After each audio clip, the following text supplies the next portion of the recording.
Hello, my name is Stephen Bawa, and I'm a director of organization called the Kingdom Ministries.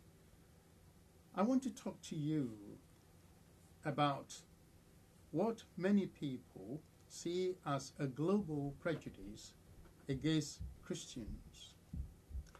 Recently, you will recall, there was an unfortunate incident in New Zealand where 50 Muslims were gunned down by an extremist lunatic.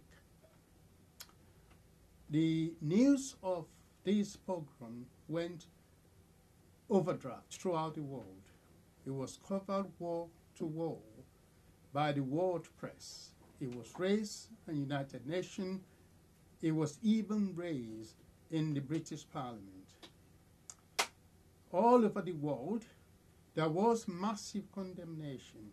There was a general demonstration against the attack on the Muslims. But would you believe, if I were to tell you, that in the same week, over 60 Christians were slaughtered in northern Nigeria? There was no outcry anywhere. Nobody raised the matter at the United Nations. Nobody cried out against injustices that are daily perpetrated against Christians in a Muslim country. During the war against ISIS, which had just been concluded, we saw how the Christian community in Syria, which formed the cradle of Judeo-Christian civilization around the world, were wiped out.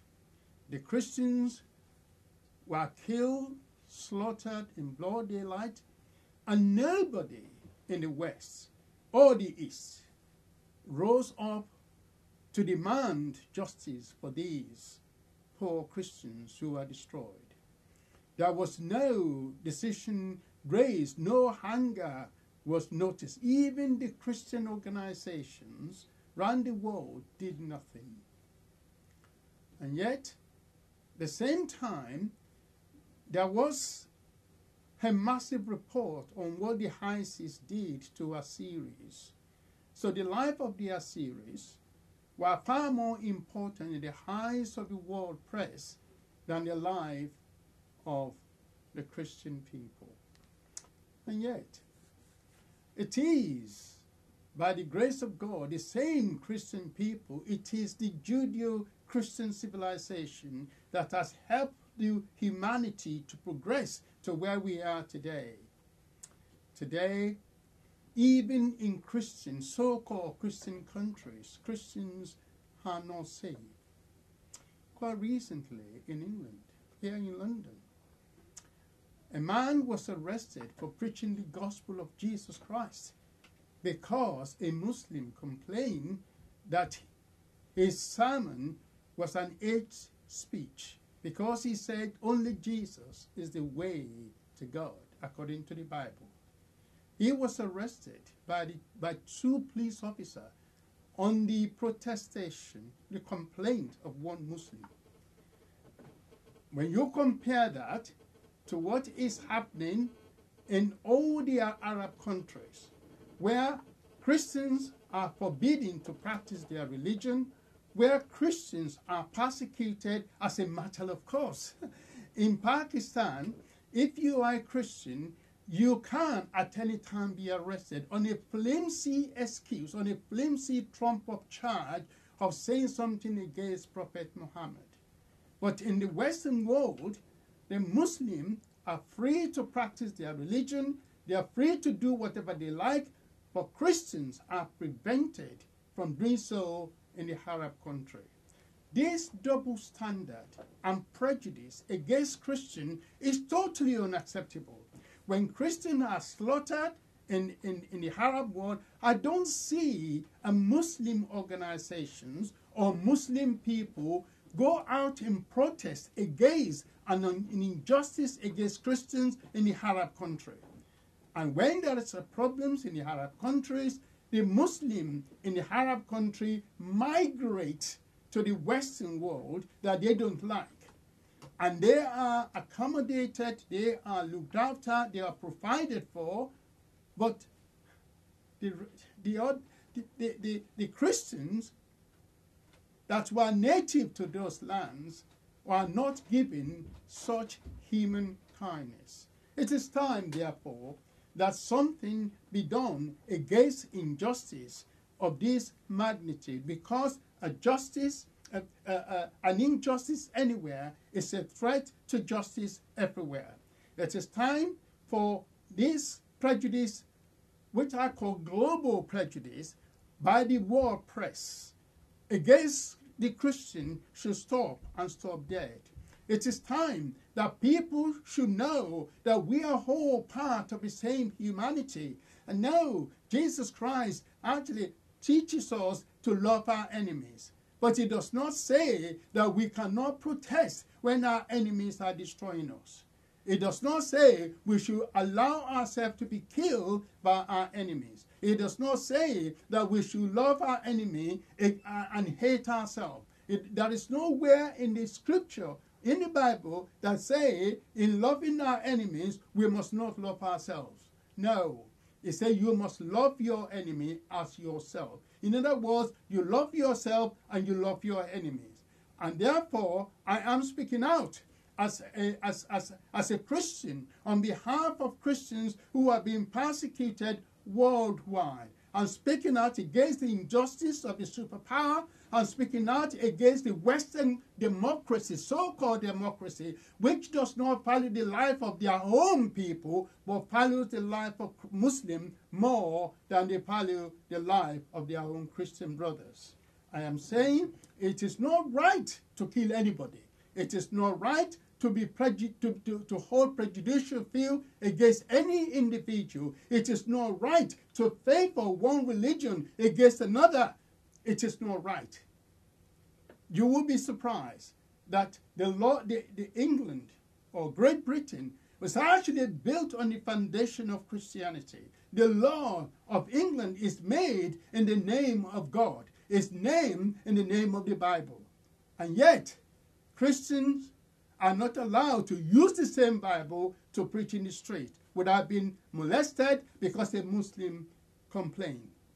And yet, a Christian will never be allowed to preach in Saudi Arabia or to express their Christian belief in a way that God expects Christians to so do. I am saying this injustice must stop. The 60 Christians that were slaughtered on the same day as 50 Muslims were killed in New Zealand did not get the same treatment at all. Is the life of 60 Christians of less importance to 50 Muslims that were killed in cold blood? No, it isn't. And as I said earlier on, an injustice anywhere is a threat to justice everywhere. Eventually, people will see through the double standard of the world press. People will see through the double standard, the uncaring attitude of the Western government, all of them without exception, who are willing to harbor pedophile, they are willing to harbor criminal, lunatic killers. But when it comes to protecting the interests of the Christians, they are always found wanting. There is nothing liberal about prejudice. There is nothing motivating about hating Christians. There is nothing to be proud of about forsaking the tradition and foundation of the Western democracy, which is actually purely Judeo-Christian. And therefore, I'm appealing to anyone that hears this message to go back and think and rethink. If you are a Christian, it is your responsibility to stand with your brothers and sisters wherever they are in the world who are suffering. And just as you protest against injustice in your own town, you should protest against injustice everywhere. I'm asking you to consider what action you can take to stop this global prejudice against Christians. I have never seen any time that Christians were murdered or slaughtered or persecuted. I've never seen a Muslim group going out in the street and demonstrating against it. I have never seen Muslims raising their voices against injustice against Christians in their own land. I've never seen any Muslim religious leader speaking out against murderous bitterness and wickedness of their fellow Muslim believers against Christians. But the Christians are always willing to defend others. They're always willing to stand up for justice. They're always willing to help the weak. They're always willing to help the poor. Why is it that in the time of need of Christians, there is no one to actually care for them? You can help to put an end to that today. You can write to your MP if you live in the Western democracies. You can put pressure on your local representatives to do something about the plight of Christians in the Middle East who are persecuted daily, to do something about the plight of Christians in Iran, to do something about the plight of Christians in Pakistan, who can be arrested and be killed at any time on a trump-up charge just because they are Christian. Or in northern Nigeria, where the life of Christians are regarded as nothing. And yet, we live in the same world. We breathe the same air. We eat. We live as any other people live. Why is it that nobody stood up and said, enough is enough? I'm appealing to you. I'm appealing to your conscience. I'm appealing to your conscience, to your sense of decency. I'm asking you not to just turn the blind eye, because, as I said to you, one day it will be your turn. Thank you for listening to this broadcast. I want you to actually send it to all your friends everywhere in the world that enough is enough. The title of this broadcast is Enough is Enough to the injustice that is being done to Christians over the world. It is time to stop this prejudice against Christians. It is time for all of us to work together. If you are a Muslim, it is in your interest to stand against what your fellow Muslims are doing against Christians, because you are saved in the West, because Christians who set up these countries in the West aspire to do the will of God. That is why it's possible for you to migrate now to come and live in this country. But you should not forget that where you come from, the wickedness and evil that drove you out of there is being now perpetrated against Christians. And that is unfair. It is very, very unjust. So, you need to, I like to see Muslims demonstrating in the street. When Christians are killed, I like to see a Muslim go on the air and condemning the evil that the evil Muslim terrorists are perpetrating throughout the world. But I doubt that will happen. However, you can do something about it. If you did not know before, you know now. All this development that we enjoy in the West today would not have been possible at all without the contribution of Christians. Everything that you see today in terms of scientific and development of humanity has come through Judeo-Christian tradition. That tradition and foundation that has preserved liberty and the spread of love around the world needs to be preserved for the sake of humanity. Christians have had enough, and I am a Christian. I have had enough. I've had enough. I've had enough of seeing my brothers and sisters slaughtered, and nobody cares. I've had enough of my home government doing nothing to protect the life of Christians. I've had enough of seeing United Nations having stupid resolutions that has no relevance to anybody's life. I've had enough. I've had enough of the EU pretending to be the beacon of humanity. When it comes to Christians, they do nothing. I've had enough. Maybe you have had enough. Now you can express your anger in the right way.